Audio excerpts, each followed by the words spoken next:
හරි පුතේ අපි දැන් අද පන්තියේ පටන් ගමු. අපි ගිය සතියේ කතා කරේ 11 ශ්‍රේණියේ 4 වෙනි පාඩම. 4 වෙනි පාඩමේ අපි කතා කරේ බ්‍රිතාන්‍යයන්ගේ දේශපාලන ප්‍රතිසංස්කරණ ගැන. බ්‍රිතාන්‍යයන් ශ්‍රී ලංකාව තුළ ඇති කරපු දේශපාලන ප්‍රතිසංස්කරණ මොනවාද කියලා. එතකොට අපි කතා කරා හෝල්බ්රුක් කැමරන් ප්‍රතිසංස්කරණය ගැන, ඊට පස්සේ ක්‍රෝ මැකලම්, ඊට පස්සේ ගොඩනගපු මැනින් ආණ්ඩුක්‍රම ප්‍රතිසංස්කරණය යටතේ මොනවද සිදු වුනේ?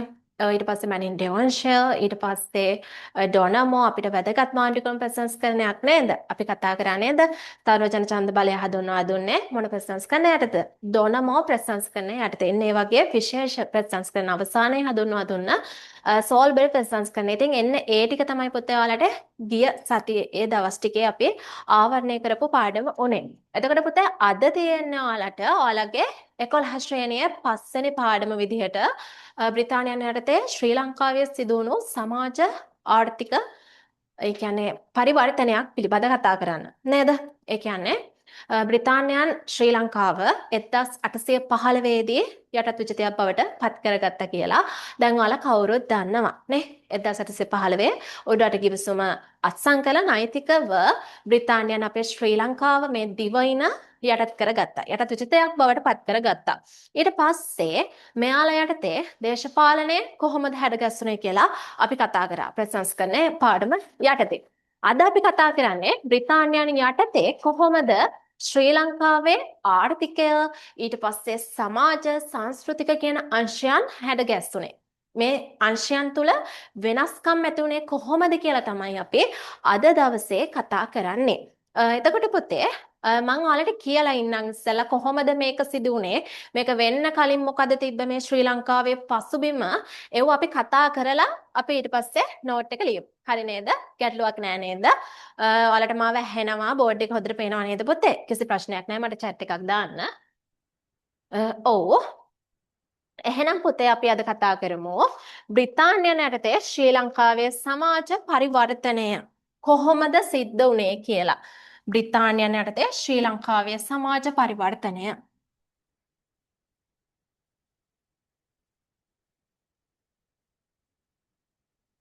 බ්‍රිතාන්‍යයන් යටතේ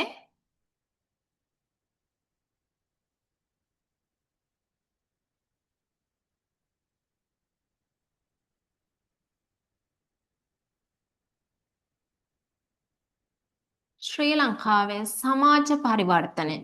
සමාජය තුළ සිදුවුණු දේවල් නේද? සමාජය තුළ ආර්ථික වෙනස්කම්, එතකොට සංස්කෘතික පරිවර්තන. හොඳ පරිවර්තනය තමයි අද අපි කතා කරන්නේ. බ්‍රිතාන්‍යයන් යටතේ ශ්‍රී ලංකාවේ සමාජ පරිවර්තනය.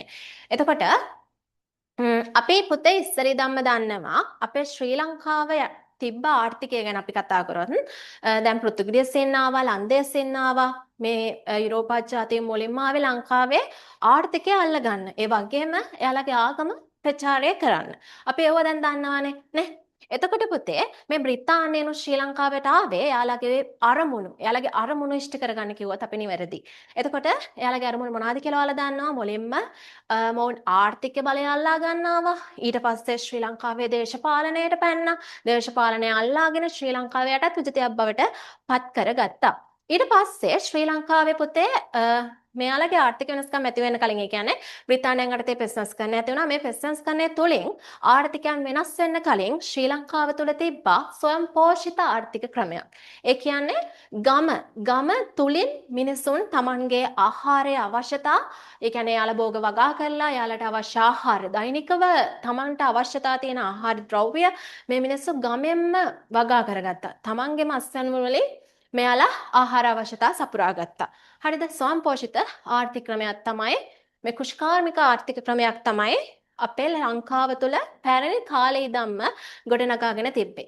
ඉතින් මේ බ්‍රිතාන්‍යයන් මෙම ආර්ථිකයේ පුතේ විශාල සුවිශේෂී වෙනස්කම් රැසකට පරිවර්තනය කරනවා මේ ආර්ථිකය කියන අංශය. අපි අද කතා කරන්නේ ආර්ථික අංශය කොහොමද බ්‍රිතාන්‍යයන් යටතේ පරිවර්තනයකක් වුණේ, වෙනස්කමක් ඇති වුණේ ආර්ථික අංශය.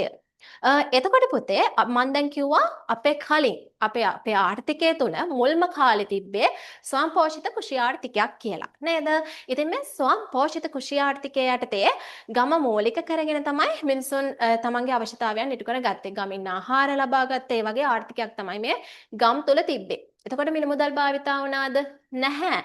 එයාලා බාණ්ඩ හෝමාරු ක්‍රමය යටතේ තමයි එයාලගේ ආර්ථිකය ගොඩ නගාගෙන තිබ්බේ නේද? මුදල් පරිහරණයක් පුතේ සිදු වුණේ නැහැ. නමුත් මේ කෝල්බ්රුක් ප්‍රසංස්කරණය මගින් මෙයාලගේ ආර්ථිකය අපේ ශ්‍රී ලංකාවේ ආර්ථිකය විශාල පරිවර්තනයකට වෙනසකට පත් වුණා. ඒ කොහොමද කියලා මම දැන් ඔයාලට කියලා ඉන්නම්. ඊට පස්සේ පුතේ අපි නෝට් එක ලියාගමු. දැන් කවුරුත් නෝට් ලියන්න එපා. කියන දේ හොඳට අහගෙන ඉන්න. ඊට පස්සේ අපි නෝට් එක ලියමු. හරිද?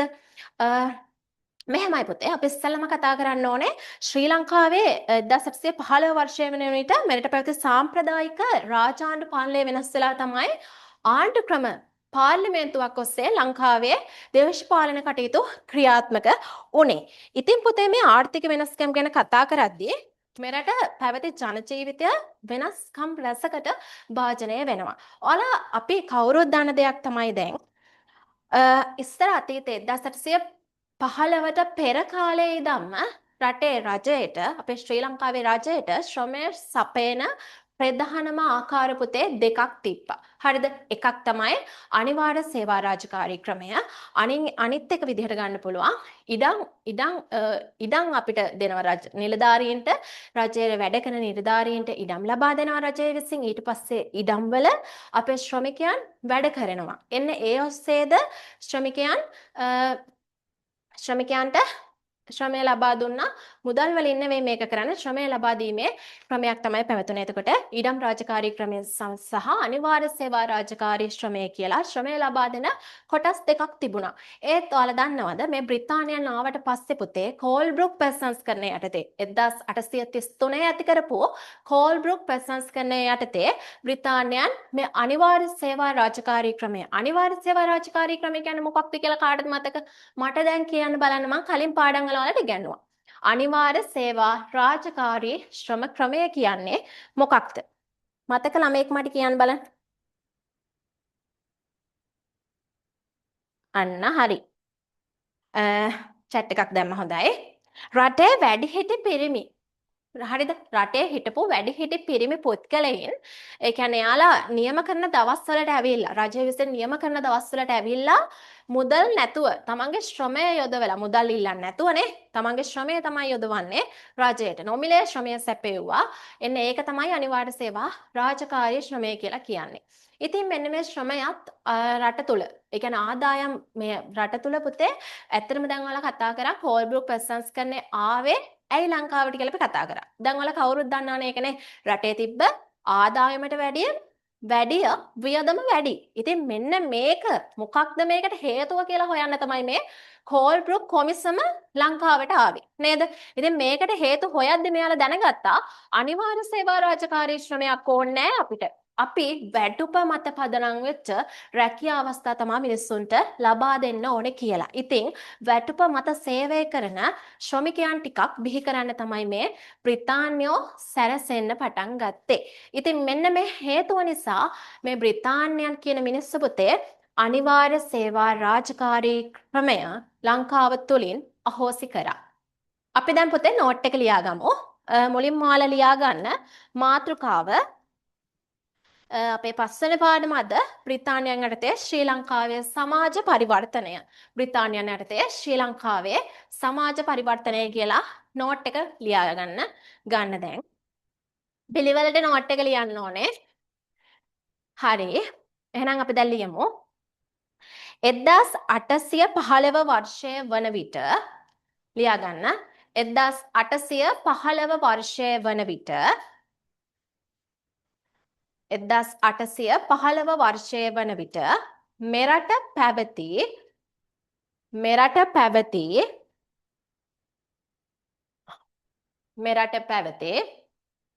සාම්ප්‍රදායික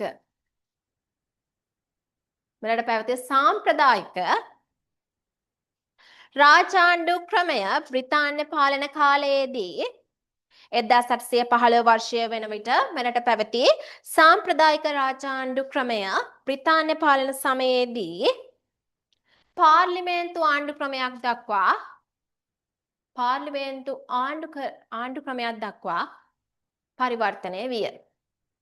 පාර්ලිමේන්තු ආණ්ඩු ක්‍රමයක් දක්වා පරිවර්තනය වුණා. හරිද? ඊට පස්සේ ලියන්න එම පාලනය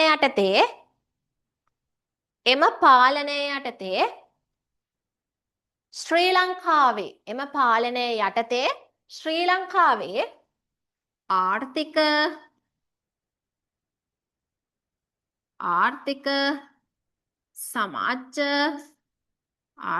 සමාජ සංස්කෘතික කියන ආර්ථික සමාජ සංස්කෘතික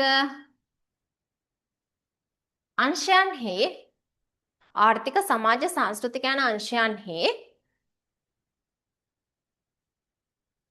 වෙනස්කම් රැසක් ඇති විය කියලා ලියන්න. වෙනස්කම් රැසක් ඇති විය. අපි මුලින්ම බලන්න ඕනේ මොනවාද සිද්ධ වුණු ආර්ථික වෙනස්කම් කියලා. හරිද? දැන් මම ඉස්සෙල්ලා ඔයාලට පැහැදිලි කරා මොකද්ද සිද්ධ වුණු ආර්ථික වෙනස්කමක් කියලා. පළවෙනි කරුණ ලියලා ඊළඟ කරුණ වලට යමු. මේක ඔළුවට දාගෙන අපි ඊළඟ කරුණ ගැන කතා කරමු. ආර්ථිකයෙන් සිදුවෙච්ච ඊළඟ වෙනස්කම් මොකක්ද කියලා. හරිනේ? නෝට් එක පැහැදිලි නේද? දැන් ආයෙත් කැටි මාතෘකාවක් ඔයාලා ලියා ගන්න.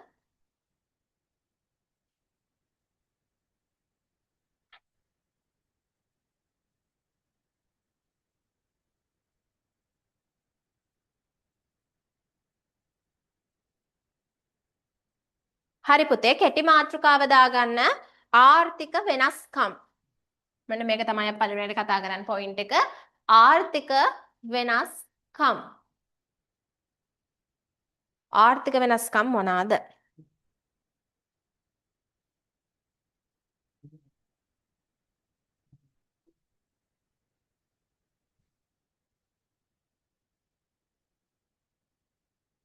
ආර්ථික වෙනස්කම්. හරිද? ඔන්න පුතේ ලියමු දැන්. මෙරට සාම්ප්‍රදායික ජන ජීවිතය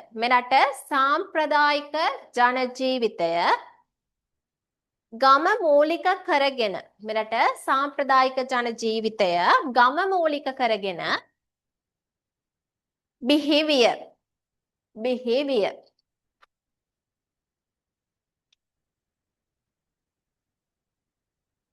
ගමේ ජනයාට අවශ්‍ය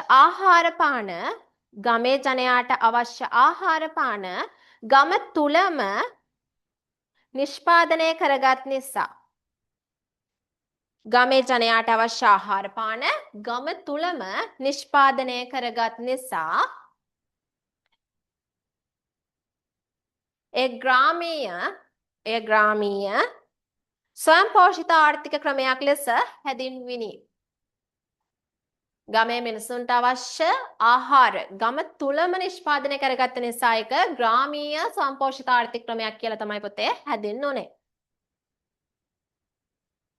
හරිද? ගමේ ජනයාට අවශ්‍ය ආහාර පාන ගම තුලම නිෂ්පාදනය කරගත් නිසා ඒ ග්‍රාමීය ස්වයංපෝෂිත ආර්ථික ක්‍රමයක් ලෙස හැදින්විනි. ග්‍රාමීය ස්වයංපෝෂිත ආර්ථික ක්‍රමයක් ලෙස හැදින්විනි.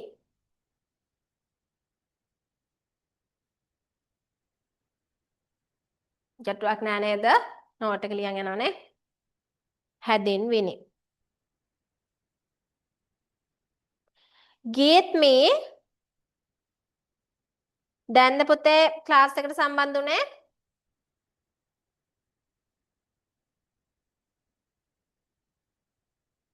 ඔයාලට මාව ඇහෙනවද? ගීත්මි, ස්වේතා පුතේ ක්ලාස් එකට සම්බන්ධ උනේ දැන්ද? නෝට් එක ලියන්න ගත්තද? ටීචර් මට උඩ ටික ලියා ගන්න බැරි වුණා හරියට. ඒ කියන්නේ මේ මුල් ටික නේද? අර 1700 ඒකේ උඩ චුට්ටක් ලියා ගන්න බැරි වුණා. මාතෘකාව ලියාගත්තද බ්‍රිතාන්‍යයෙන් යටතේ ශ්‍රී ලංකාවේ සමාජ පරිවර්තනය කියලා? ඔව්නේ? නෑ. ඒක දැන්ද එතකොට ආවේ? ටීචර් මුල ටික කියනවා ආර්ථික වෙනස්කම් එකේ ඉඳන් ලිව්වේ. හරි. ආර්ථික වෙනස්කම් කියලා ලිව්වද? ඒ ටික ලිව්වා. උඩ ටික මම පුතේ ඔයාලට එවන්නම්. කමක් නෑනේ එහෙම කරාට. මිස් කවන්නෑ. නැත්තම් මං ඉක්මනට කියාගෙන යන්න ලියන්න පුළුවන්ද? කියන්නකෝ. ඔන්න ලියන්න මාතෘකාවෙන් පස්සේ මං කිව්ව ටික. 1815 වර්ෂය වන විට 1815 වර්ෂය වන විට මෙරට පැවති 1815 වර්ෂය වන විට මෙරට පැවති රාජාණ්ඩු පාලන ක්‍රමය මෙරට පැවති රාජාණ්ඩු පාලන ක්‍රමය බ්‍රිතාන්‍ය පාලන සමයේදී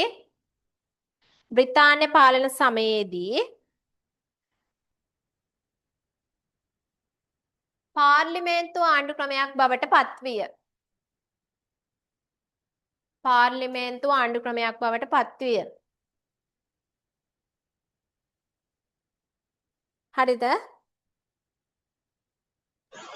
හරි මිස්. රාජාණ්ඩු පාලන ක්‍රමය පාර්ලිමේන්තු ආණ්ඩු ක්‍රමයක් බවට පත් වුණා. හොඳයි. එම පාලනය යටතේ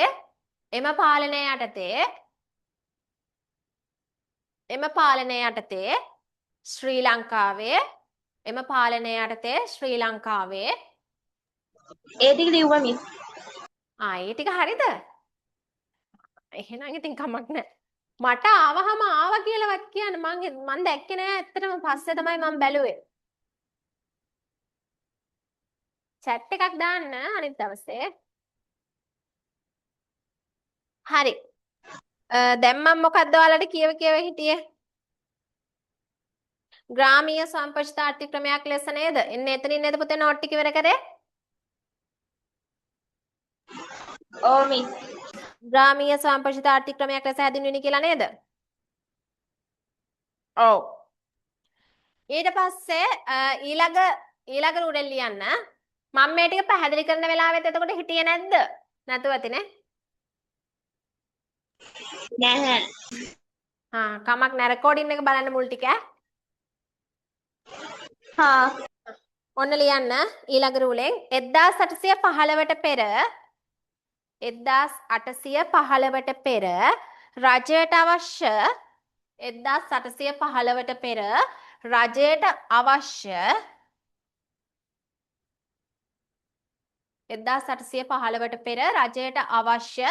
ශ්‍රමය සපයන පුතේ ආකාර දෙකක් තිබ්බා. ඒක ලියන්න 1815ට පෙර රජයට අවශ්‍ය ශ්‍රමය සපයා ගැනීමේ ශ්‍රමය දෙන ක්‍රම දෙකකි කියලා ලියන්නකෝ. ශ්‍රමය ලබාගත් ක්‍රම දෙකයි. ඒ දෙක ඔන්න ලියමු.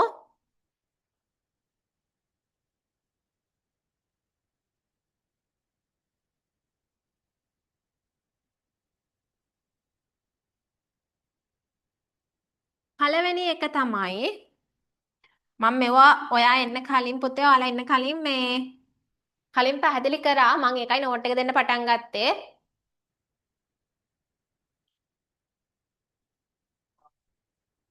පළවෙනි එක ලියමු.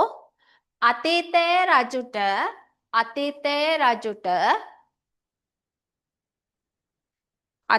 රජුට අවශ්‍ය සේවා සපයන නිලධාරීන්ට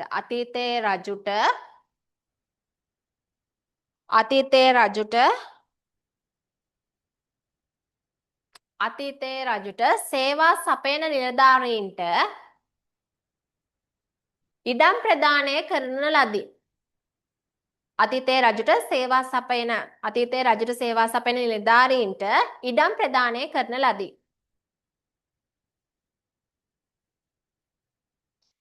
මෙම ඉඩම් වගා කිරීම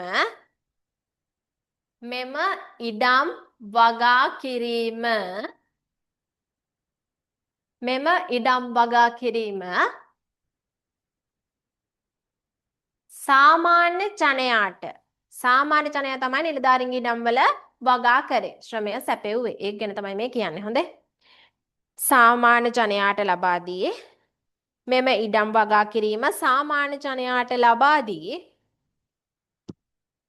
මෙම ඉඩම් වගා කිරීම සාමාන්‍ය ජනයාට ලබා දී තිබුණු අතර ලබා දී තිබුණු අතර ලබා දී තිබුණු අතර ශ්වේතා ලියනවා නේද? ඔව් මිස්. හරි. ඔයාටත් පුතේ මොනාම හරි මග ඇරුණා නම් රෙකෝඩින් එක බලන්න මම රෙකෝඩින් එක ගෲප් එකට දානවා හොඳද? මුල් ටික. හා ටීචර්. හා. නිලධාරීන්ට ලැබුණ අතර මෙම ඉඩම් වගා කිරීම සාමාන්‍ය ජනයාට ලබා දී තිබුණු අතර එමගින් රජයට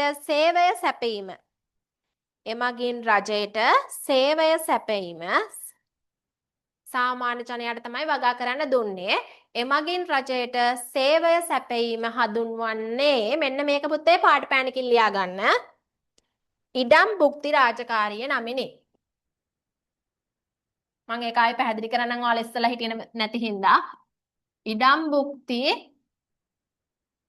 රාජකාරී ඉඩම් භුක්ති රාජකාරී ක්‍රමය ලෙසිනි. ඉඩම් භුක්ති රාජකාරී ක්‍රමය ලෙසිනි. ඒ කියන්නේ පුතේ 1815ට පෙර. හරිද? මම ඉස්සලා කිව්වා ඒත් මම ඔයාලා දැන්න සම්බන්ධ වෙන එකකින්ද කියන්නම් කැටියෙන්. 1815ට පෙර බ්‍රිතාන්‍යයන් ලංකාවේ හිටපු මිනිස්සුන්ගෙන් ශ්‍රමය ගත්තේ. කියන්නේ වැඩ කරව ගත්ත අවස්ථා දෙකක් තිබ්බා. හොඳේ. එකක් තමයි මෙන්න මේ ඉඩම් භුක්ති රාජකාරී ක්‍රමය කියලා කියන්නේ. නැත්නම් ඉඩම් භුක්ති රාජකාරී ක්‍රමය කියලා කියන්නේ. ඒක හැදෙන්නුවොත් අතීතයේ රජට සේවය කරපු නිලධාරීන් ඉන්නවනේ නේ. ඔය භාණ්ඩාගාරිකලා, සෙම්පතිලා, බතගු ඔය එක කට්ටිය අපි දන්නේ නේ. බඩගරික, සෙම්පති ඒ වගේ හිටියේ. ඉතින් මෙන්න මේ මෙන්න වගේ කට්ටියට ඉඩම් ප්‍රදානය කරා. රජ සේවය කරපු නිලධාරීන්ට ඉඩම් ප්‍රදානය කරා. ඉතින් මේ ඉඩම් වල වැඩ කරේ කවුද? ගමේ හිටපු සාමාන්‍ය ජනතාව. හරිද? ඉතින් මේ සාමාන්‍ය ජනතාව වැඩ කරද්දී මේ සාමාන්‍ය ජනතාවගෙන් ලබාගත ශ්‍රමයට තමයි කියන්නේ ඉඩම් භුක්ති රාජකාරී ක්‍රමය කියලා. හරි නේද? ඒක පැහැදිලි නේද? ඒක තමයි දැන් අපි ලියුවේ. හොඳේ.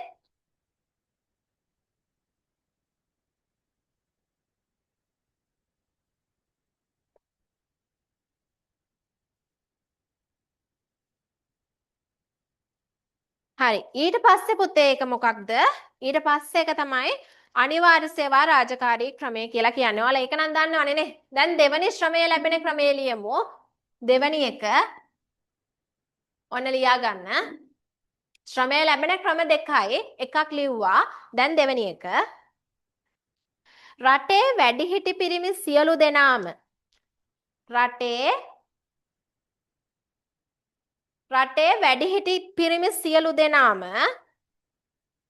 පිරිමි තමයි යන්න ඕනේ වැඩ කරන්න.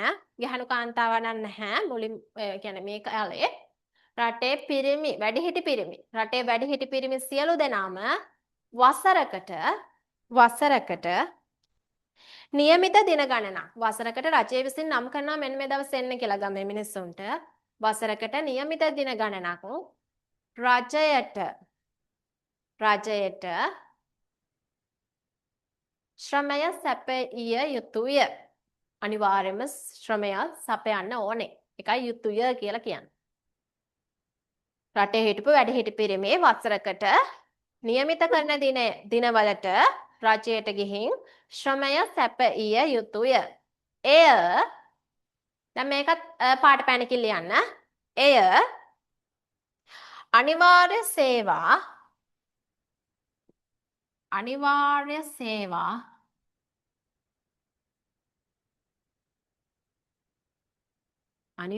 සේවා රාජකාරී ක්‍රමය නම් වේ. අනිවාර්ය සේවා රාජකාරී ක්‍රමය නම් වේ. ඔයාලගෙන් අහන්න පුළුවන් ප්‍රශ්නයක් අහලා පේපර් එකේදී අනිවාර්ය සේවා රාජකාරී ශ්‍රම ක්‍රමය කියන්නේ මොකක්ද?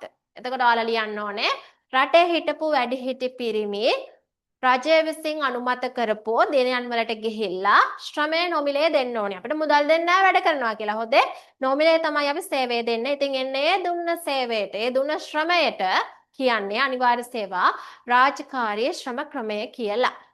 හරි නේද? ගැටලුවක් නැහැනේ?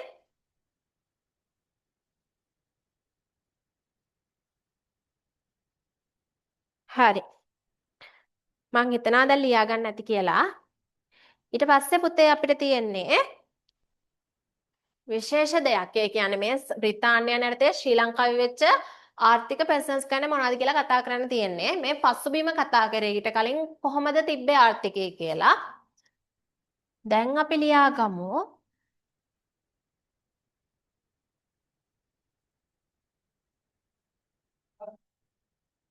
කෝල්බ්රුක් කොමිසමය ප්‍රසංස්කරණ කියලා. ලියා ගන්න මාතෘකාව කෝල්බ්රුක්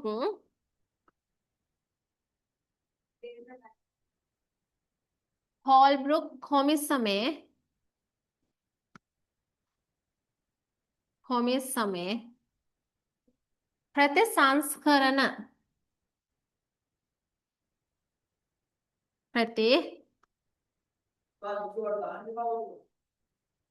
ප්‍රතිසංස්කරණ ප්‍රතිසංස්කරණ කෝල්බ්රුක් කොමිසමේ ආර්ථික ප්‍රතිසංස්කරණ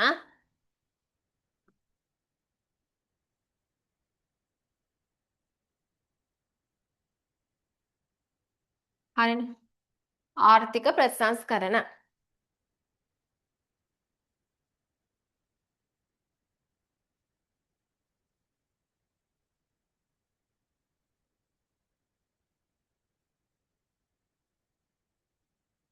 හරි අපි දැන් කතා කරමු පුතේ මොනවාද කෝල්බ්රුක් කොමිසමේ ආර්ථික ප්‍රතිසංස්කරණ කියලා. හරිද? අහන් ඉන්න. ඊට පස්සේ ලියමු. අහන් ඉන්න කියන්නේ පුතේ කියන දේවල් හොඳට අහන් ඉන්න. මේ කියන ප්‍රතිසංස්කරණ ටික අහන් ඉන්න. ඊට පස්සේ ඔයාලට මතකෙ හිටිනවා ඒක. ලිව්වහම තවත් මතකෙ හිටිනවා. ඒකයි කියන්නේ මම ඒ කියන්නේ පන්තියේ කියන වෙලාවට ඔයාලා හොඳට අහන් ඉන්න. එතකොට ආයේ අමුතුවෙන් පාඩම් කරන්න දෙයක් නැහැ. අහන් ඉඳලා ඔලුවට ගත්තොත් නෝට් එක ලියාගත්තට පස්සේ හොඳට මතකයි ඒ අද දවසේ මොනවද පන්තියේ කරේ කියලා නේ. නැත්තම් වෙන ළමයිට ඊට පස්සේ සතිය මතක නැහැ මොනවද පන්තියේ කරේ කියලා. අපි දැන් යන්නේ පස්වෙනි පාඩම මොකක්ද කියලා පළක් ළමයි දන්නේ නැහැ. අයි පන්තියේ ඉන්නවා ගෲප් එකේ ඉන්නවා පළක් අය ක්ලාස් එකට ජොයින් වෙන්නේ නැහැ. ඇක්ටිව් නැහැ. මම බැලලා තිබ්බා එහෙම ළමයිට ක්ලාස් එකේ ඉන්නවනම් වැටික් කරන්න. නැත්තම් ඉතින් යන්න පුළුවන් නේ. වැඩක් නැහැ නිකන් ඉඳලා. මට ඕනේ වැඩ කරන ළමයි. කම්මැලියොන්ට මං කැමති නැහැ. ඒක නිසා ඔයාලා වැඩ කරන්න ඕනේ. හොඳද? ඉන්න ළමයි කිහිප දෙනා හරි මට ඕනේ. ඒ ළමයිගේ ටාගට් වලට ඔයාලට ඒකක් ගන්න පුළුවන් තරමට පත් කරන එක. ඒකයි මම ඉක්මනට පාඩම් ටිකක් කරන්න පුතේ ඔයාලට ආවරණය කරන්නේ පැහැදිලි කරලා ආවරණය කරන්න. ඊට පස්සේ අපිට පුළුවන් පේපර්ස් කරන්නනේ. ව්‍යුහගත රචනා ප්‍රශ්න වලට කොහොමද උත්තර දෙන්නේ? ඊට පස්සේ ඔයාලට වෙනම දැන් මම ටියුට් එකක් දෙනවා මේ මාසේ. ඒ සිටියම් ඒ ටියුට් එක ඔයාලා print අරගන්න. ඊට පස්සේ අපි ඒක මාක් කරමු. ඒ විදිහට අපි කරමු. ඔන්න දැන් අහගන්න මොනවාද කෝල්බ්රුක් කොමිසමේ ආර්ථික ප්‍රතිසංස්කරණය කියලා. මේක පුතේ කොටස් කිහිපයක් යටතේ අපිට කතා කරන්න පුළුවන්. මෙයාලා මුලින්ම කරන්නේ අර අපි කතා කරේ අනිවාර්ය සේවා රාජකාරී ක්‍රමය කියලා එකක් නේ. මෙන්න මේ අනිවාර්ය සේවා රාජකාරී ක්‍රමය අහෝසි කරනවා. හරිද? අනිවාර්ය සේවා රාජකාරී ක්‍රමය අහෝසි කරා. එයාලගේ ඉතින් තීරණනේ. රාජකාරී ක්‍රමය අහෝසි කරා.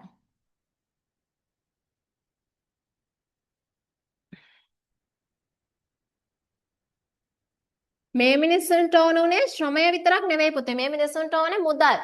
නේද? රට තුල ආදායම් වැඩි කරගෙන වියදම් අඩු කරගන්න. එතකොට මෙයාලා හිතුවා දැන් අපිට වියදම් වැඩි. එන්නේ ඒකනේ කෝල්බ්රුක් කොමිසම පුතේ ලංකාවට 1833 ආවෙත් රටේ වියදම් වැඩි. එන්නේ වියදම් අඩු කරගන්න. ආදායමට වැඩිය වියදම් වැඩි හින්දා තමයි කෝල්බ්රුක් කොමිසම නිර්දේශ වෙලා ඇවිල්ලා එක එක අරමුණු කරන්නේ. මෙයාලා මුලින්ම කරපු දේ තමයි ආර්ථිකය තුල අනිවාර්ය සේවා රාජකාරී ශ්‍රම ක්‍රමය අහෝසි කරලා ඒ මිනිස්සුන්ට ඒ කියන්නේ වැටුප මත පදනම් වෙච්ච රැකී ආරක්ෂා ලබා දුන්නා. ඒ කියන්නේ සේවාවන් කරන්න වැටුපක් ගෙවනවා. එන්න එහෙම ඒ විදිහට හැදුවා රට. හරිද? එන්න ඒකට තමයි මේ අනිවාර්ය සේවා රාජකාරී ක්‍රමය හොසි කිරීම කියන්නේ. මෙයාලට වැටුප මත සේවය කරන්න නොමිලේ සේවය කිරීම ඉවත් කරලා ජනයාට වැටුප් ලැබෙන රැකියා කිරීමට අවස්ථාව දුන්න එකට තමයි ඇත්තම කිව්වත් අනිවාර්ය සේවා රාජකාරී ක්‍රමය කියලා කියන්නේ. ඊට පස්සේ උනානේ සිදුවීම තමයි ලියන්න එපා අහන් ඉන්න මම කියවනවා. හොඳේ වෙනම නෝට් එක දෙනවා. ඊට පස්සේ උනේ රජයේ ඒකාධිකාරිය පවරලා තිබ්බ රජයට නේ. රජයේ තිබ්බ ඒකාධිකාරිය. වෙලද ඒකාධිකාරිය කියලා එකක් තිබ්බා. ඔය ලුණු එහෙමනේ. ලුණු වලට ඒකාධිකාරිය දීලා තිබ්බේ කලින් රජයට. එතකොට මේ ලුණු කුරුදු වලට තිබ්බ ඒකාධිකාරිය අහෝසි කරනවා. මෙව්වා පෞද්ගලික ව්‍යවසායන් වලට පෞද්ගලික අංශවලටද ලබා දුන්නා මේ කුරුදු ලුණු කියන ද්‍රව්‍යයන්ගේ ඒකාධිකාරිය. එතකොටත් මෙයාලට පුළුවන් වෙනවා එයාලගේ ආර්ථික වාසි ලබා ගන්න. ඉතින් ඒක නිසා අර රජයේ වෙරද ඒකාධිකාරියට තිබ්බ ලුණු එතකොට කුරුදු කියන දේවල් අයින් කරලා ඉවත් කරලා දැම්මා.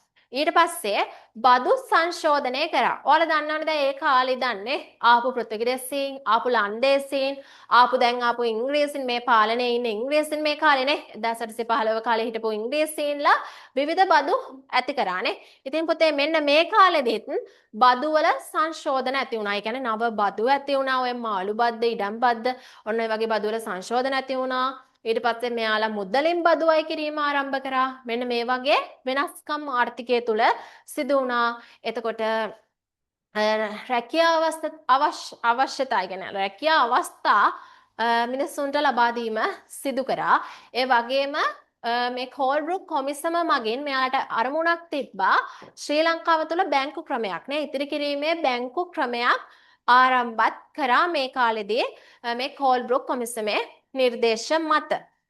ඊට පස්සේ කිව්වත් විදේශ වෙළඳාම දියුණු කිරීමත් මේ කාලෙදී සිදු වෙච්ච ආර්ථික වෙනසක්. එහෙනම් පුතේ දැන් අපි ලියාගමු පළවෙනි එක. අපි ඉස්සෙල්ලා පුතේ ලියාගමු මොනවාද ඒ කියලා නේ. පළට අපි ලියාගෙන යම් මෙයාලගේ ආර්ථික ප්‍රසංස්කරණ ටික මොනවාද කියලා. එතකොට ඔයාලා පාඩම් කරද්දී දන්නවා පොයින්ට් ටික මෙන්න මේ ටිකනේ. කන්නු ටික මෙන්න මේ ටික. ඊට පස්සේ මම ඔයාලට දෙන්නම් ඒක පැහැදිලි කරලා කෙටියෙන්. ඊට පස්සේ ඔයාලා ගොළුවේ වැඩ කරනවා. මේ ටික ලිව්වහම අර ටික පාඩම් කරාම හරි අපිට දැන් ව්‍යුහගත රචනා ප්‍රශ්නයක් આવොත් ලියන්න පුළුවන් කියලානේ. අපි එහෙනම් ලියාගමු පුතේ දැන්. ලියාගන්න. ශ්වේතගේ ඉක්මනට ලියන්න. කෝල්බ්‍රුක් කොමිසමේ ආර්ථික ප්‍රසංස්කරණ කියලා ලියන්න. කෝල්බ්‍රුක් කොමිසමේ ආර්ථික ප්‍රසංස්කරණය. පොයින්ට් දාලා පුතේ ලියන්න. අනිවාර්ය සේවා රාජකාරී ක්‍රමය හොසි කිරීම. මේක එක හරි තරු ලකුණ හරි ඔයාලට කැමති එකක් දාන්න පුළුවන්. හොඳේ. අනිවාර්ය සේවා පිළිවෙත් ලියන නෝට් එක. එතකොට පාඩම් කරන්න ආස හිතනවා. හොඳේ. අනිවාර්ය සේවා රාජකාරී ක්‍රමය හොසි කිරීම තමයි මෙයාලගේ පළවෙනි ආර්ථික ප්‍රසංස්කරණය උනේ. හරිද? දෙවෙනි පොයින්ට් එක විදිහට ලියන්න. රජයේ ඒකාධිකාරී වෙළඳාම් අඩු කිරීම. රජයේ ඒකාධිකාරී වෙළඳාම් අඩු කිරීම. මේ සේරම කරන්නේ ආර්ථික වාසි ලබා ගන්න. අඩු කිරීම. රජයේ ඒකාධිකාරී වෙළඳාම් අඩු කිරීම.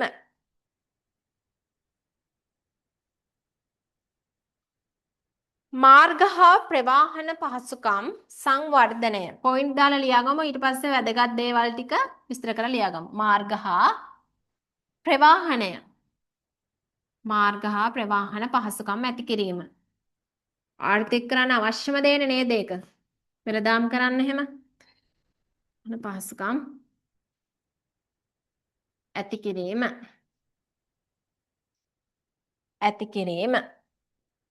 ඊට පස්සේ පොයින්ට් එක ලියන්න. රජයේ වියදම අඩු කිරීම. රජයේ වියදම අඩු කිරීම. රජයේ වියදම අඩු කිරීම. රජයේ වියදම අඩු කිරීම.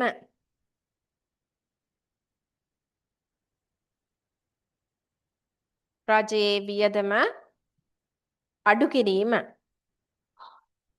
අවසාන පොයින්ට් එක හැටියට ලියාගමු. විදේශ වෙළඳාම දියුණු කිරීම. විදේශ වෙළඳාම දියුණු කිරීම. විදේශ වෙළඳාම දියුණු කරා එකෙන් විශාල ආර්ථික වාසි ලබා ගන්න මේ බ්‍රිතාන්‍යයන්ට පුතේ හැකි වුණා. විදේශ වෙළඳාම දියුණු කිරීම. අපි ඊට පස්සේ මෙන්න මේ විශේෂ දේවල් ටිකක් මේකේ තියෙනවා 1 2 3ක් වගේ. තව බදු සංශෝධනය කිරීම කියලා ලියා ගන්න. බදු සංශෝධනය කිරීම. බදු සංශෝධනය කිරීම. මෙන්න මේකෙන් අපි විශේෂ කරුණු 3ක් වගේ විස්තර කරමු. එතකොට විභාගත රචනා ප්‍රශ්නයකට උත්තර තමයි මේ විස්තර කරන ටික. හරි. ওই ටික තමයි කරපු ආර්ථික ප්‍රසංස්කරණ කෝල්බ්රුක් කොමිසම මගින්. අපි ওই ටික දැන් විස්තර කරගමු.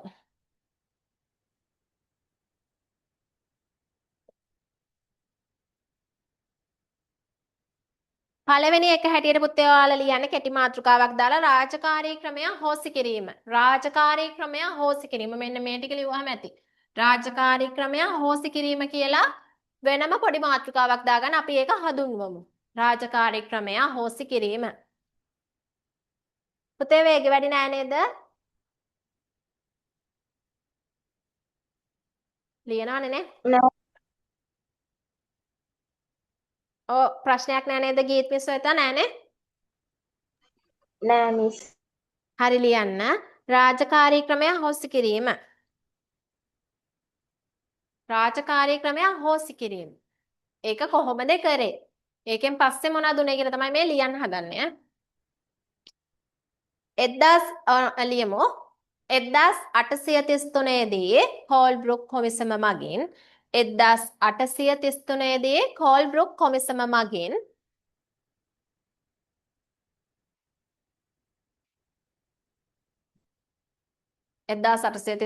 කෝල්බ්රුක් කොමිසම මගින් අනිවාර්ය සේවා රාජකාරී ක්‍රමය අනිවාර්ය සේවා රාජකාරී ක්‍රමය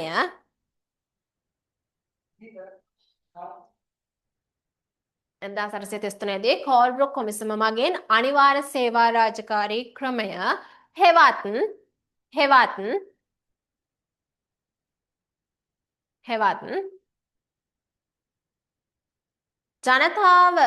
ජනතාව නොමිලේ රජයට සේවය කිරීම.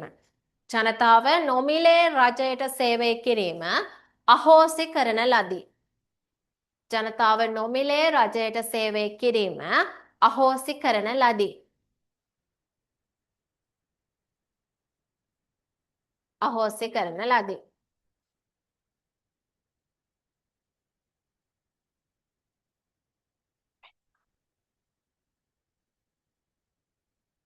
අහෝසි කරන ලදී.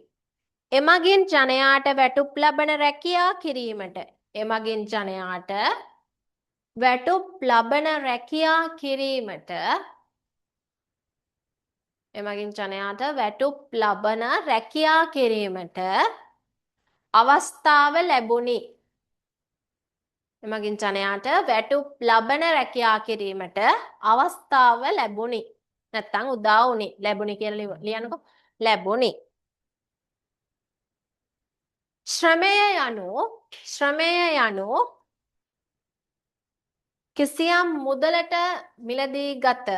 කිසියම් මුදලට මිලදී ගත නොහැකි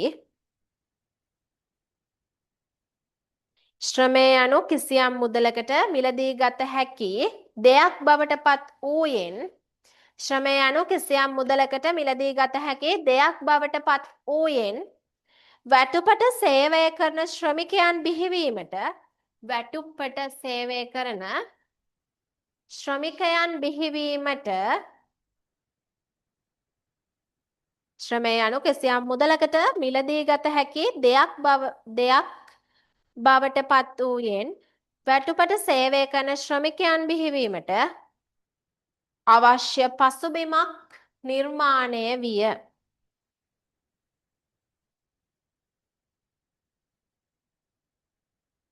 අවශ්‍ය පසුබිමක් නිර්මාණය විය.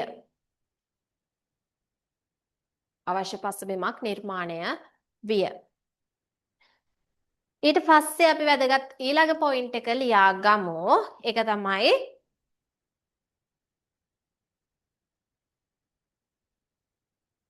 රජයේ ඒකාධිකාරී වෙළඳාම් අඩු කිරීම. රජයේ වෙළඳ ඒකාධිකාරිය හොස්ස කිරීම කියලා ලිව්වත් අවුලක් නැහැ. අඩු කිරීම කියලා ලිව්වත් අවුලක් නැහැ. රජයේ වෙළඳ ඒකාධිකාරිය අඩු කිරීම කියලා ලියාගන්න ඊළඟ කරුණ විස්තර කරන කරුණ.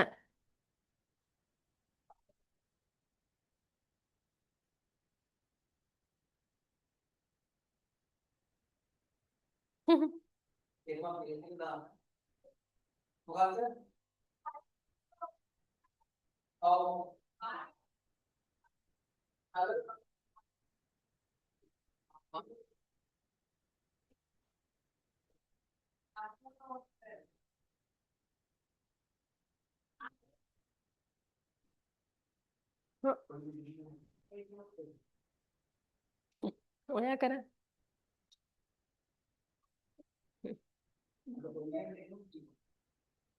හරි පුතේ ලියන්න රජයේ වෙළඳ ඒකාධිකාරිය අඩු කිරීම. වෙළඳාම් අඩු කිරීම. රජය පමණක් පාලනය කළ රජය ඒක යටතේ ලියාගන්න රජය පමණක් පාලනය කළ රජය පමණක් පාලනය කළ වෙළඳ කටයුතු. රජය පමණක් පාලනය කළ වෙළඳ කටයුතු. රජය පමණක් පාලනය කළ වෙළඳ කටයුතු පුද්ගලික අංශයටද පුද්ගලික අංශයටද විවෘත කරන ලදී. ඒ කියන්නේ පුද්ගලික අංශයට මේ රජයේ වෙළඳාම් ලබා දුන්නා. හරිද?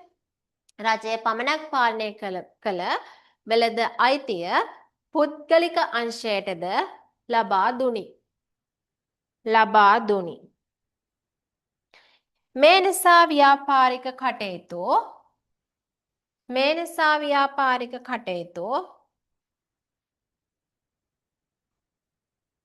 මේ නිසා ව්‍යාපාරික කටයුතු දියුණු විය. වැඩි විය. වැඩි වුණා දියුණු වුණා. හරිද? වර්ධනය වෙලා දියුණු විය. එක්සැම්පල් දාලා ලියා ගන්න පුතේ.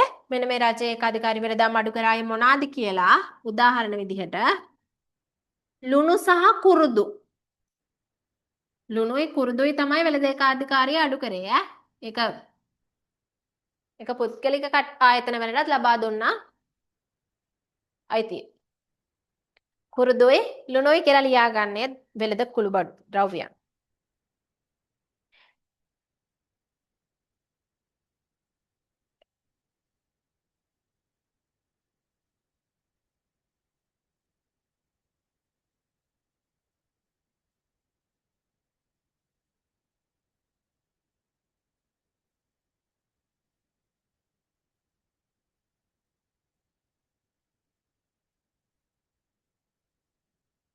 හරි. හරි නේද පුතේ? ඒක ලියලා ඉවරයි නේද දැන්? ඊට පස්සේ අපි කතා කරමු මහා මාර්ග ප්‍රවාහන පහසුකම් වලට වැඩි ඊට පස්සේ හොඳයි අපි කතා කරොත් බදු සංශෝධනය කිරීම. බදු සංශෝධනය කිරීම කියලා මාතෘකාව ලියන්න. බදු සංශෝධනය කිරීම. ඒ යටතේ මොනවද සිදුනේ කියලා අපි ලියමු. බදු සංශෝධනය කිරීම.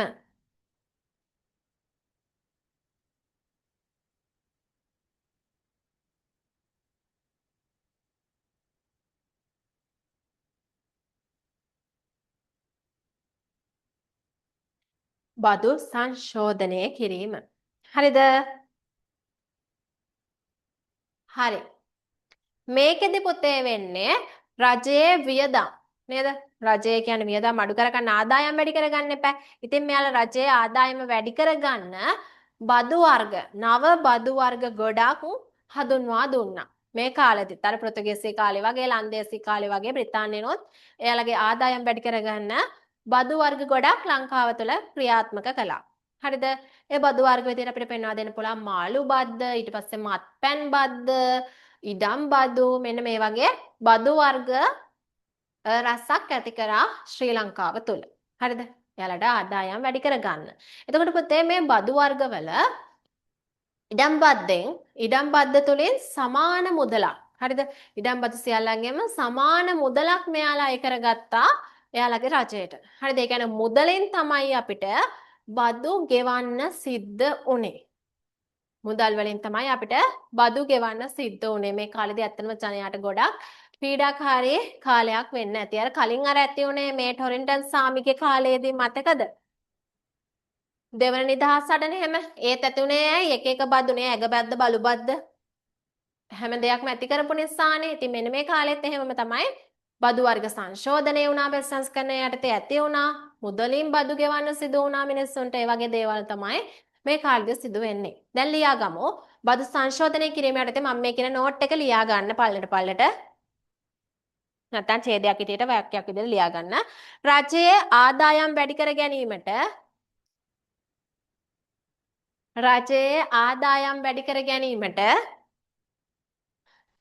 නව බදු ක්‍රම හඳුන්වා දෙන ලදී. රජයේ ආදායම් වැඩි කර ගැනීමට නව බදු ක්‍රම හඳුන්වා දෙන ලදී. නව බදු ක්‍රම හඳුන්වා දෙන ලදී. මාළු බද්ද එනම් කියලා ලියා ගන්න.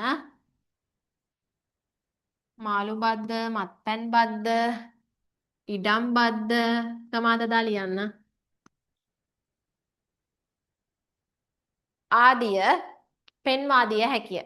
එනම් කියලා මාළු, මත්පැන්, ඉඩම් ආදිය පෙන්වා දිය හැක. සියලු ඉඩම් වලින් ඊට පස්සේ හරි නැත්නම් ඡේදෙටම ඇඩ් කරගන්න. එසේම සියලු ඉඩම් වලින් සමාන බද්දක්. සියලු ඉඩම් වලටම සමාන බද්දක් තමයි අය කරේ. සියලු ඉඩම් වලින් සමාන බද්දක්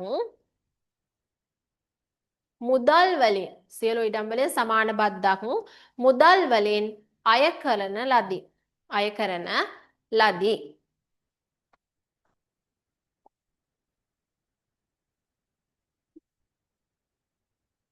සියලු ඉඩම් වලින් සමාන බද්දක් මුදල් වලින් අය කරන ලදී. තවත් විශේෂ දෙයක් මෙයාලගේ කොමිසමේ අරමුණු වුණා. ඒකත් ලියාගමු. කෝල්බ්රුක්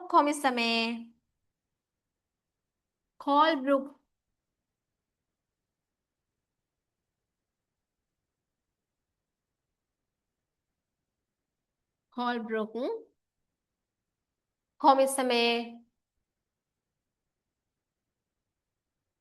කෝල්බ්රුක් කොමිසමේ නිර්දේශ මත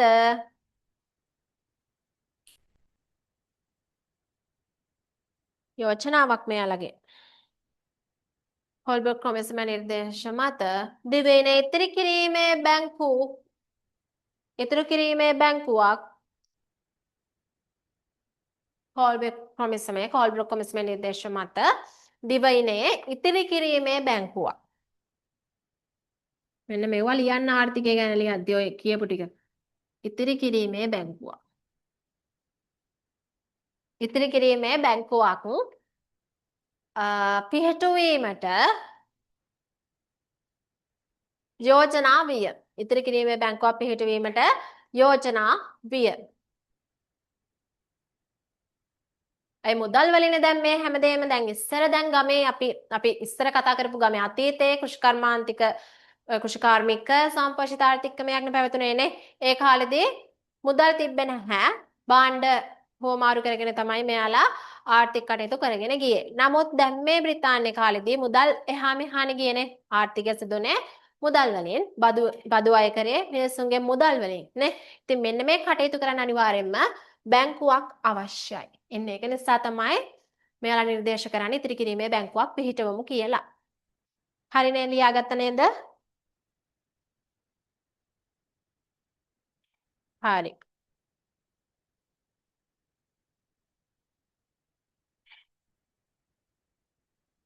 අපිට තව කොටසක් කතා කරන්න තියෙයි පුතේ. දැන් අපි ආර්ථික ප්‍රතිසංස්කරණ ඉවරයි මෙයාලගේ. ඒ කියන්නේ කෝල්බ්රුක් ප්‍රතිසංස්කරණය යටතේ මෙන්න මේ ආර්ථික ප්‍රතිසංස්කරණ ටික හොඳටම දැනන් හිටියොත් ඔයාලා හරි ලියන්න පුළුවන්. මේ ආර්ථික ප්‍රතිසංස්කරණ හොඳට පාඩම් කරගත්තොත්.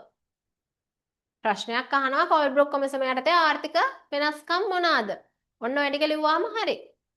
මුලින් පසුබිම හදන්න ග්‍රාමීය ආර්ථිකය කොහොමද තිබ්බේ? ඊට පස්සේ කෝල්බ්රුක් 1833 වර්ෂය එනවා. මේ වර්ෂ දාන්න වර්ෂ දැම්මහම ලකුණක් ලැබෙනවා වෙනමනේ. ඇඩ් වෙනවා. ඊට පස්සේ 1833 කෝල්බ්රුක් කොමිසමේ නිර්දේශ මත ආර්ථිකය මෙන්න මේ විදිහට වෙනස් වෙනවා. ඉස්සලා පොයින්ට් එක යාලට ලියලා පෙන්නන්න උත්තර පත්‍රය ලියද්දි නේ අනිවාර්ය සේවා රාජකාරී ක්‍රමය අහෝසි කරා. ඊට පස්සේ වෙළඳ ඒකාධිකාරිය ඒ වෙළඳාම් අඩු කරා නේ බදු සංශෝධන ඇති කරා මාර්ග ප්‍රවාහන පහසුකම් ඇති කරා විදේශීය වෙළඳාම දියුණු කරා මෙන්න මේ වගේ පොයින්ට් එක ඉස්සලා දාන්න. ඒ පොයින්ට් එක දාලා ඊට පස්සේ කරුණ විස්තර කරන්න. ඔය කරුණු 3ක් 4ක් විස්තර කරාම හොඳටම ඇති රචනා ප්‍රශ්නයකට ඔයාලයි මට්ටමින් අහන ප්‍රශ්න වලට. පුතේ ඊළඟට තියෙන්නේ අපිට දැන් මේ ආර්ථික ප්‍රතිසංස්කරණ ගැන කතා කරානේ කෝල්බ්රුක් කොමිසම මගින්. ඊට පස්සේ ඔයාලට කතා කරන්න තියෙන්නේ වතු වගාවේ දියුණුව. මොනවාද ශ්‍රී ලංකාවේ ප්‍රධානම අපනයන භෝග ටික? කියන්න බලන්න දන්නවනම් පන්ති ළමයි. ප්‍රධානම අපනයන භෝග 3ක් තිබ්බ මුලින්. කියන්න බලන්න. අපනයන භෝග. දන්නවනම් ටිකක් හිතලා කියන්න. දැන් 11 ඉන්නේ ඕව දැනගෙන ඉන්න ඕනේ. කියන්න බලන්න ගීත්මි. ස්වේතා කෝපි ඔව් කෝපි තිබ්බා. එතකොට සිංකෝණ තිබ්බා. ඒවා හරි පුතේ. ප්‍රධානම අපනයන භෝග ටිකක් ඊට පස්සේ ඇති වෙනවා. ඒ කෝපි සිංකෝණ මුලින්මනේ ආරම්භ වන්නේ. බ්‍රිතාන්‍යයන් යටතේ ඔයා හරි කිව්වා වතු වගාව කරන්නේ මුලින්ම මෙයාලා කෝපි සිංකෝණ කොකෝවා කියන වගාවන් ආශ්‍රයෙන්. හරිද? මේ වගාවන් පුතේ සාර්ථකම වෙන්නේ නැහැ. මේවා අසාර්ථක වෙනවා ආර්ථිකය තුලනේ. මෙයාලා මේ වලින් ගොඩාක් වාසි ලබා ගන්න හැදුවා. ඒත් මෙවුවා වාසි ලබත් ගත්තා. නමුත් මේ වගාවන් තුන කෝපි එතකොට කිව්ව කොකෝවා සිංකෝණ කියන වගාවන් අසාර්ථක වෙනවා ලංකාවේ ආර්ථිකය තුල. එක එක හේතු නිසා අපි ඒවත් දැන් කතා කරනවා. ඊට පස්සේ පුතේ ලංකාවේ ඇති කරන ප්‍රධාන අපනයන භෝග තුනයි. ඒ තමයි දැන් කිව්වහම දන්නවා ඔයාලා තේ පොල් රබර් කියලා අහලා නැද්ද? මේක අහලා නැද්ද කලින්? අහලා නැද්ද මේ තුන අපනයන භෝග ප්‍රධාන අපනයන භෝග තුන? තේ පොල් රබර්. හරිනේ? හරි. හරි ඒක මං කිව්වේ ඔයාලට අමතර දැනුමකට. ඕක දැන් ඉස්සරහට ඉගෙන ගන්න ඔයාලා. ඒකෙන්ද ඕක දැන් හිතන්න එපා. වතු වගාවේ දියුණුව. අපිට පුතේ කතා කරන්න තියෙන්නේ වතු වගාවේ දියුණුව ගැන. කියන්නේ මේ බ්‍රිතාන්‍යයන් යටතේම තමයි හොඳේ. වතු වගාවේ දියුණුව සිදුුනේ කොහොමද කියලා තමයි මේ අපි කතා කරන්න හදන්නේ දැන්. පොඩි කොටසයි තියෙන්නේ අහන් ඉන්න. වතු වගාවේ දියුණුව. මේක ගැන කතා කරන්න කලින් චුට්ටි කොටසක් තියෙනවා කතා කරන්න. ඔන්න අහන් ඉන්න මේ ටික ඊට පස්සේ මම නෝට් එක දෙන්නම්. අදට කතා කරන්න අපි වතු වගාවේ දියුණුව විතරයි. ලබන සතියේ අපි දැන් අපි කතා කරු ප්‍රධාන අපනයන භෝග තියෙන්නේ තේ පොල් රබර් කියලා එන්නේ ටික අපි කතා කරන්නේ. එතකොට පුතේ දැන් අපි කතා කරන්නේ වතු වගාවේ දියුණුව. අහන් ඉන්න බ්‍රිතාන්‍යයන් යටතේ මුලින්ම ওই තේ පොල් රබර් වලට එන්න කලින් බ්‍රිතාන්‍යයන් රටේ ආර්ථිකය තුළ වතු වගාව ආරම්භ කරනවා. හරිද? මේ වතු වගාව ආරම්භ කරන කාලෙදි පුතේ මුලින්ම අපි දන්නා බ්‍රිතාන්‍යයන් එද්දී ශ්‍රී ලංකාව තුළ කෝපි නේ කෝපි කියන වගාවට කෝපි ලන්දේසින් එද්දි තිබ්බනේ. ඒ කාලේ ධම්ම කෝපි කියන වගාව තිබ්බා. ඉතින් මේ කෝපි වගාවෙන් විශාල ආර්ථික වාසි ලබා ගන්න පුළුවන් කියලා මේ බ්‍රිතාන්‍යයන් දැනන් හිටියා. ඒකට හේතුව තමයි යුරෝපා රටේ ඒ කියන්නේ යුරෝපා වෙළඳ පොළ තුල මේ කෝපි කියන පානයට විශාල ඉල්ලුමක් තිබ්බා. ඒ ශ්‍රී ලංකාවේ කෝපි වලට තව විශාලම ඉල්ලුමක් තිබ්බා. ඉතින් මේ කෝපි කියන වගාවෙන් විශාල ලාභයක් ගන්න මෙයාලා මේ වගාව ශ්‍රී ලංකාව තුල ඇති කරන්න කටයුතු කරා. හරිද? ඉතින් මේ කෝපි දැන් අර විදේශ රටවල් වල විශාල යුරෝපා වෙළඳ පොළ තුල විශාල මේ ඉල්ලුමක් තිබ්බනේ මේ කෝපි වලට. එතකොට කෝපි ඔය ලංකාවේ ගොඩක් මධ්‍යම කඳුකර ආශ්‍රිතවනේ. එතකොට මධ්‍යම කඳුකරේ කියන්නේ මධ්‍යම පළාත වගේ ඒ ආශ්‍රිතව ගොඩක් වගා වෙලා තිනවා මේ කෝපි කියන භෝගය. නමුත් පුතේ මේ කෝපි භෝගය වගා කරාට කාලයක් ඇද්දි මෙයාලා කෝපි වගා කරලා මුලින්ම මෙයාලා පටන් ගත්තේ කෝපි වගා කරන්න. හරිද? ඒක ඉස්සලා දැනන් එමුකෝ. මෙයාලා මුලින්ම කරේ පුතේ කෝපි වගාව වතු වගාව ආශ්‍රිතව මුලින්ම ආරම්භ කරන්නේ කෝපි වගාව. හරිද? කෝපි වගාව ආරම්භ කරා ලොකු විශාල ආර්ථික වාසි මෙයාලා ලබා ගත්තා නැත්තේ නෑ. ඔය 1940 දී ආර්ථික අවපාතයක් ඇති වෙනවා ආර්ථික අර්බුදයක් ඇති වෙලා ඒ වුණත් නැවතත් මේ කෝපි වගාව දියුණු වෙන්න පටන් ගත්තා. නමුත් කෝපි වලට එනවා කෝපි කොළ කියලා රෝගයක්. හරිද? කෝපි කොළ රෝගය හෙමේලියා කියලා කෝපි කොළ රෝගයක් ඇති වෙනවා. ඉතින් මේ කෝපි කොළ රෝගය ඇති වුණාට පස්සේ මේ කෝපි කියන භෝගය පුතේ ඒ කියන්නේ ප්‍රදේශවලින් වද වෙලා යනවා. කෝපි කියන භෝගය නැති වෙලා යනවා. ඉතින් මෙන්න මේකට විකල්ප යෙදවීමක් ලෙස විකල්ප භෝගයක් ලෙස බ්‍රිතාන්‍යයේ හිටපු මේ මිනිස්සු ආර්ථිකය තුල ඇති කරනවා කොකෝවා සින්කෝනා කියලා. කොකෝවා කියන්නේ එක භෝගයක්, සින්කෝනා කියන්නේ තව එකක් ඈ.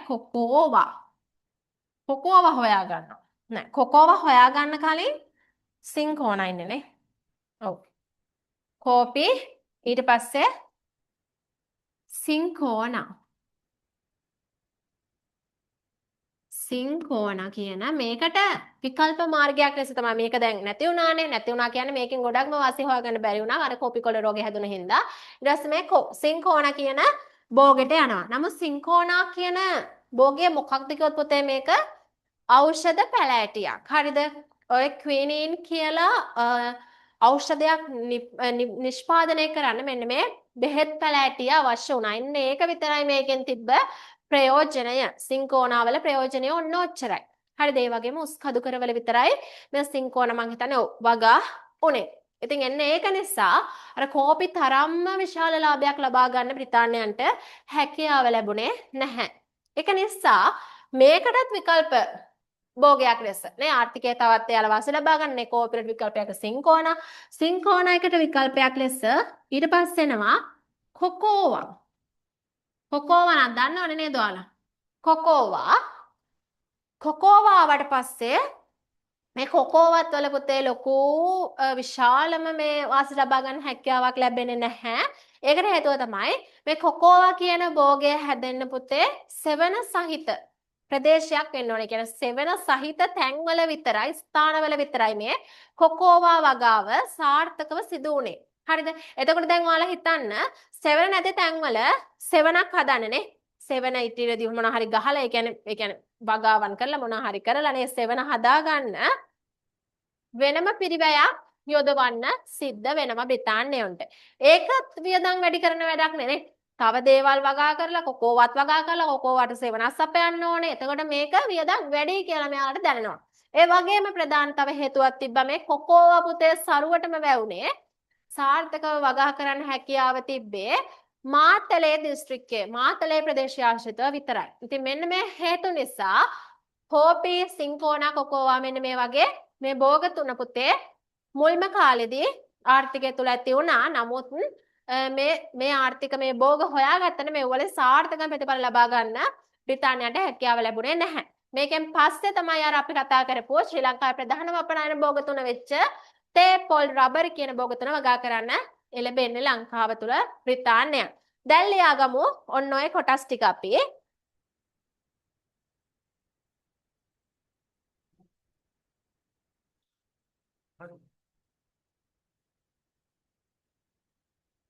හරි පුතේ කියලා දුන්න ටික තේරුණා නේද? ඔව් මිස්. හරි එහෙනම් පුතේ ලියා ගන්න වතු වගාවේ දියුණුව කියලා මාතෘකාව.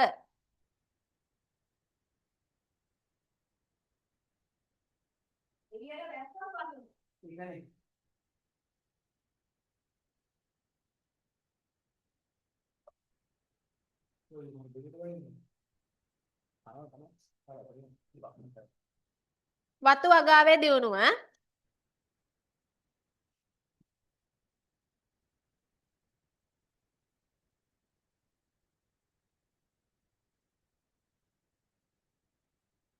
බ්‍රිතාන්‍යයන් විසින් ශ්‍රී ලංකාවේ ඔයාලට මාව ඇහෙනව නේද? බ්‍රිතාන්‍යයන් විසින් ශ්‍රී ලංකාවේ හරි ලියන්න පුතේ බ්‍රිතාන්‍යයන් විසින් ශ්‍රී ලංකාවේ ආර්ථිකය බ්‍රිතාන්‍ය විසින් ශ්‍රී ලංකාවේ ආර්ථිකය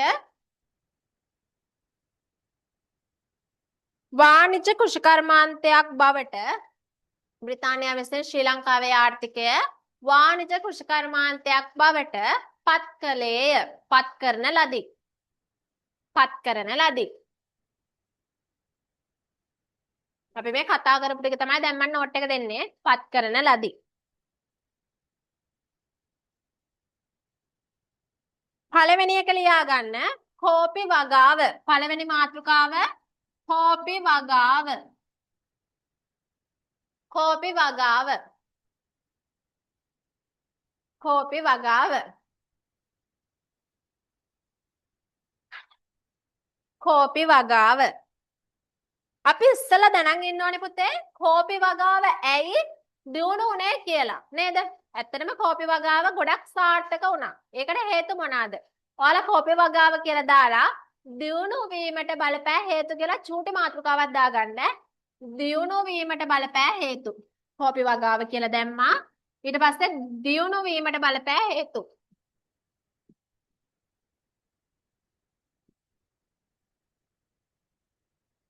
දියුණු වීමට බලපාපු හේතු.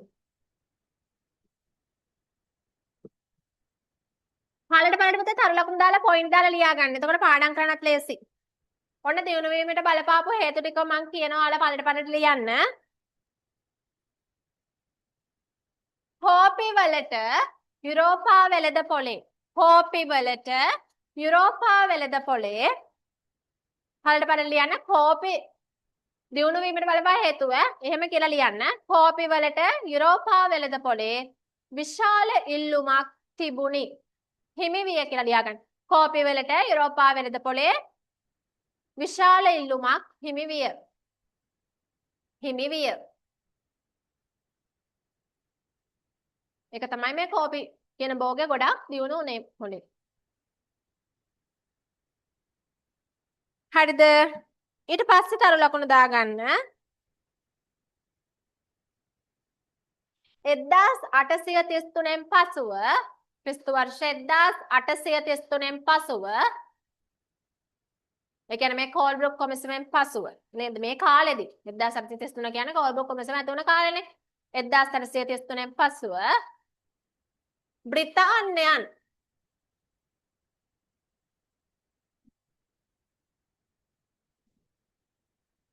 1833න් පසුව බ්‍රිතාන්‍යයන් 1833න් පසුව බ්‍රිතාන්‍යයන් වැඩි වශයෙන් කෝපි වගාවට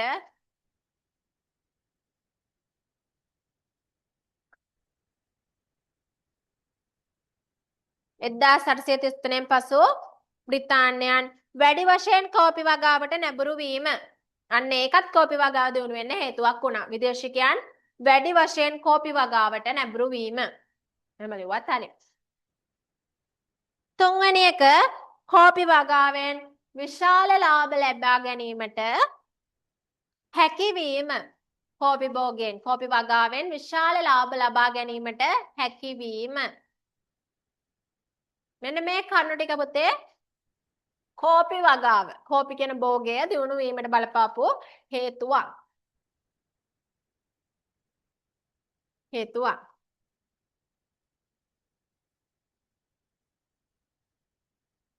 හරිනේ ටිකනේ. ඔන්න ඒ ටිකත් ලියුවා. දියුණු වීමට බලපාපු හේතුව දැන් ඔයාලා දන්නවා.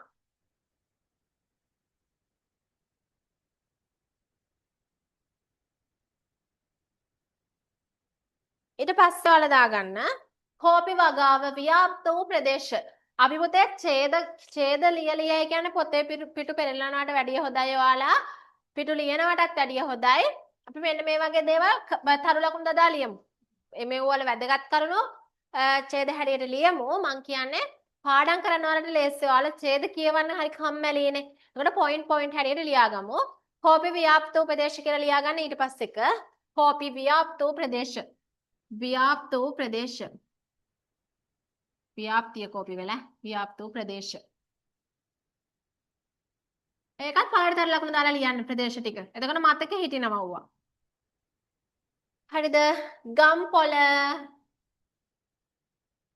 ගම්පොළ පේරාදෙනිය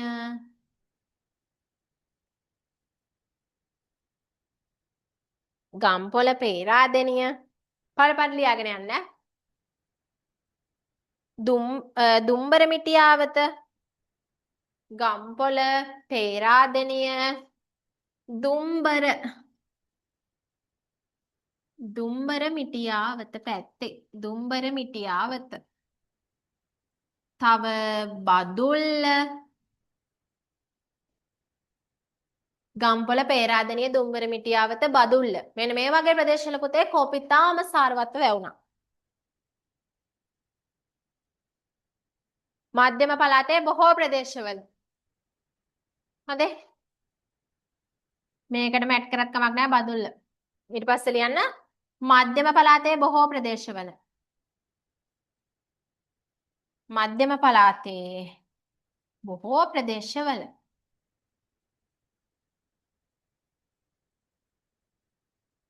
මෙන්න මේ ප්‍රදේශවල කෝපි වගාව ඉතාම සාර්ථකව වගා වුණා. හරිද? ගම්පොළ, පේරාදෙනිය, බදුල්ල, දුම්බර මිටියාවත ඊට පස්සේ මධ්‍යම පළාතේ බොහෝ ප්‍රදේශවල කෝපි වගාව ව්‍යාප්ත වුණා. දැන් පැහැදිලි නේද ඒ ටිකත්? හරි. ඊට පස්සේ අපි ලියමු කෝපි වගාව පරිහානියට පත්වීමට බලපාපු හේතුව. කෝපි වගාවේ ප්‍රධානම ටික තමයි එතකොට ඔයාලගේ නෝට් එකට මම මේ දෙන්නේ ඈ. ඒ ටික දැනගත්තාම හොඳටම ඇති පොතේ. මෙන්න මේ ටික දැනගත්තාම ඇති. දියුණු වෙන්න බලපාපු හේතු මොනවාද? ව්‍යාප්තිය කොහෙද? කෝපි වගාව පරිහානියට පත්වෙච්ච හේතුව මොනවාද? ඒකෙන් අපිට රචනා ප්‍රශ්නයක් ගොඩනගා ගන්න හැකියාව තියෙනවා. දැන් ලියන්න කෝපි වගාව පරිහානියට බලපෑ හේතුව. පරිහානිය පත්වීමට බලපාපු ප්‍රධානම හේතුව මොකක්ද කියලා ලියා ගමු.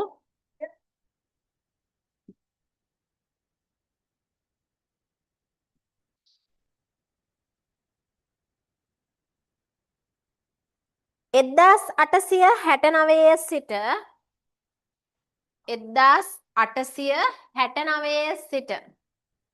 1869 සිට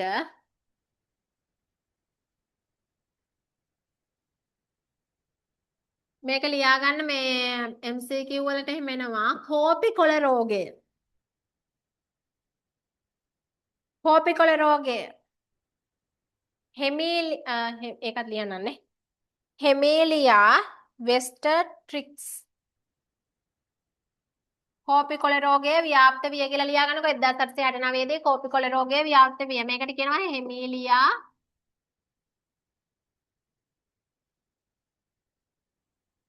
හෙමීලියා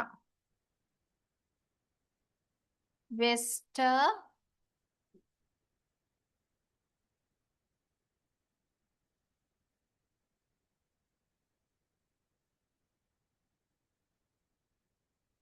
හෙමීලියා කියන නම මතක තියාගන්න. කෝපි කොළ රෝගය නැත්නම් හෙමීලියා කියන රෝගය තමයි මේක පරිහානිය වෙන්න හේතුව. ඒ රෝගේ කෝපි වලට හැදිච්ච කෝපි කොළ රෝගය හෙමීලියා වෙස්ටර්ට්‍රික්ස්. හරිනේ. ඔන්න දැන් කෝපි වගාව ගැන සම්පූර්ණ විස්තරය දන්නවනේ. වතු වගාව මුලින් හැදෙන්නවා. ඊට පස්සේ මෙන්න මේ ප්‍රධාන මේවා ටික ලිව්වා. ඊට පස්සේ කෝපි වගාව කියලා මෙන්න ඔය ටික හඳුන්වන්න. මේවා පාඩම් කරන්න ඕනේ ඉතින් පොත්වල ලිව්වට මදි පුතේ. හරිනේ. ඊට පස්සේ ලියන්න සින්කෝනා සහ කොකෝවා වගාව කියලා එකටම ගන්න එක. සින්කෝනා සහ කොකෝවා වගාව කියලා එකටම අරගෙන අපි සින්කෝනා ගැන මුලින් ලියමු. සින්කෝනා සහ කොකෝවා වගාව කියලා ලියන්න. මුලින් සින්කෝනා කියලා ලියන්නකො නැත්තම්. කැමැත්තක් නැත්තම් සින්කෝනා කොකෝවා දෙකම කමක් නැහැ ලියුවට මුලින් සින්කෝනා ගැන තමයි පැහැදිලි කරන්නේ. සින්කෝනා වගාව ගැන කතා කරොත් මම ඔයාලට කිව්වා ක්විනින් කියන ඖෂධයනේ. ක්විනින්.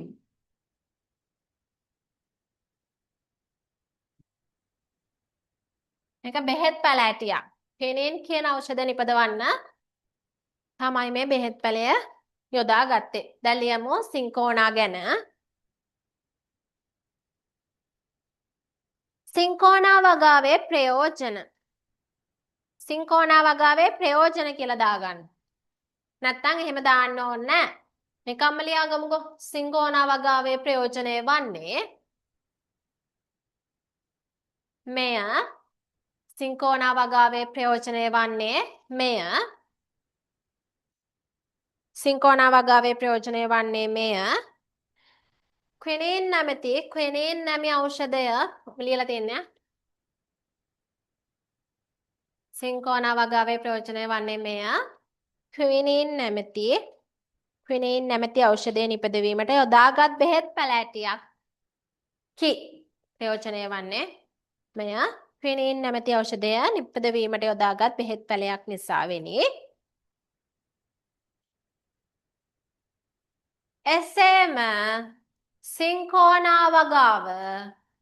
එසේම සිංකෝනා වගාව සාර්ථකව කළ හැකි වූයේ. එසේම සිංකෝනා වගාව පුතේ සාර්ථක කරන්න පුළුවන් උනේ උස් බිම්වල පමණයි. සගාව සාර්ථකව වවන්න පුළුවන් උනේ උස් බිම්වල පමණයි. උස් බිම්වල පමණයි සිංකෝනා වගාව සාර්ථකව වගා කරන්න හැකියාව තිබ්බේ.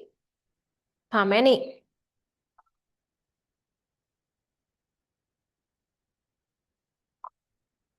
කෝපි වගාවට විකල්පයක් වශයෙන් වගා කළ සිංකෝනා වගාවේ කෝපි වගාවට විකල්ප භෝගයක් ලෙස වගා කළ සිංකෝනා වගාවෙන්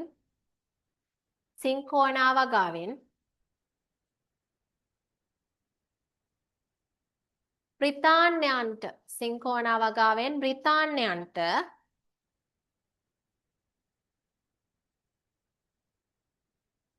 සාර්ථක ප්‍රතිඵල අත් නොවුනි. අර කෝපි තරම්ම මේක පුතේ සාර්ථකුනේ නැහැ කියලා තමයි ඒ කියන්නේ. සාර්ථක ප්‍රතිඵල අත් නොවුනි.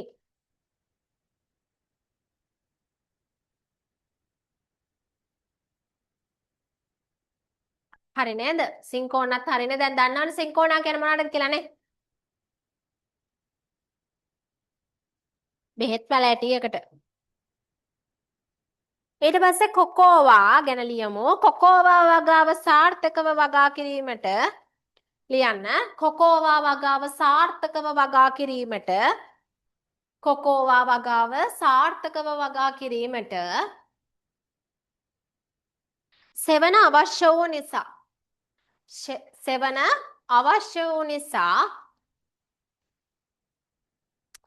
ඒ සඳහා අමතර වියදමක් දැරීමට බ්‍රිතාන්‍යයන්ට සිදු විය.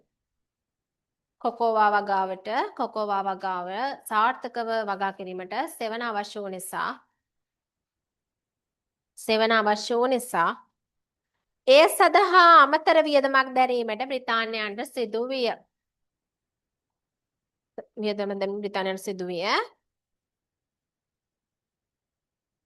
එසේම කොකෝවා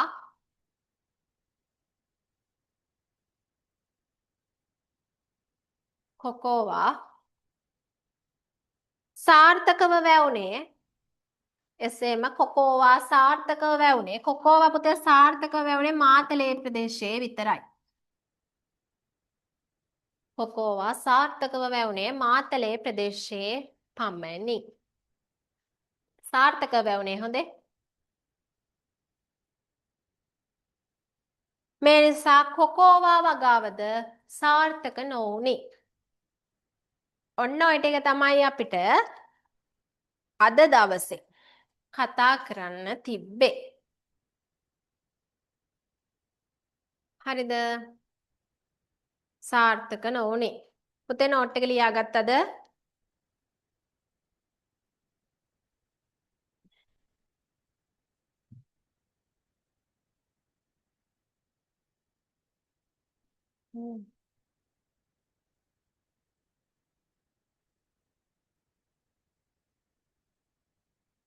හරි නේද? පුතේ ඔයාලා හරි නේද නෝට් එක? පැහැදිලි ඉන්නේ කිව්ව ටික නේ? ඔව් මිස්. හරි. දැන් දන්නවනේ කෝල්බ්‍රූක් කොමිසමේ මොනවාද සිදු වෙච්ච ආර්ථික වෙනස්කම් මේ කොමිසම මගින්. ඊට පස්සේ මෙයාලා වතු වගාව ආශ්‍රිතව මොනවාද කරපු දේවල්? ඒව දැන් දන්නවනේ නේ. මේවා පුතේ මතක තියාගන්න. ඒ කියන්නේ දැන් ඔයාලට මම Zoom recording එකක් දානවා group එකට.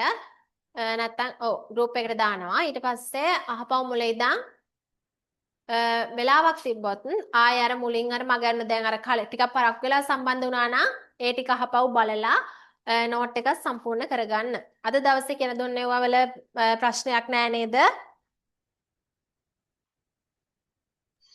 නෑ මිස්. හරි. හරි පුතේ මම group එකට message එකක් දාන්නම් ඊළඟ පන්තිය කවද තියෙන්නේ කියලා. එහෙනම් ඔයාලා හොඳට වැටික් කරගෙන යන්න පාඩම් කරන්න. ඕක කියන්න පුතේ. හෙට පන්ති නැද්ද එතකොට? හෙට පන්ති පුතේ තියෙනවා. මම ඒක group එකෙන් කියන්නම් ඔයාලට. හා මිස්. හරි. මට කරලා එව්වේ ගීත්මේ විතරයි අර වැඩ ටික. ඒක හින්දා අර MCQ වලට උත්තරේ එවන්න ශ්වේතා එවන්න. හොඳේ? හා ටීචර්. group එකේ PDF එක දාලා තියෙයි පුතේ. එව්වා එවන්න වැඩ කරලා එවන්න. හා ටීචර්. හරි එහෙනම් පුතේ හරි වැඩ ටික කරගෙන යන්න එහෙනම්. හරි බුත් සරණයි. good night. good night teacher. හරි.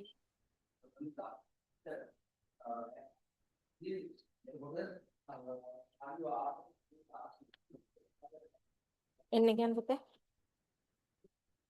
තව ටිකකින් එන්න.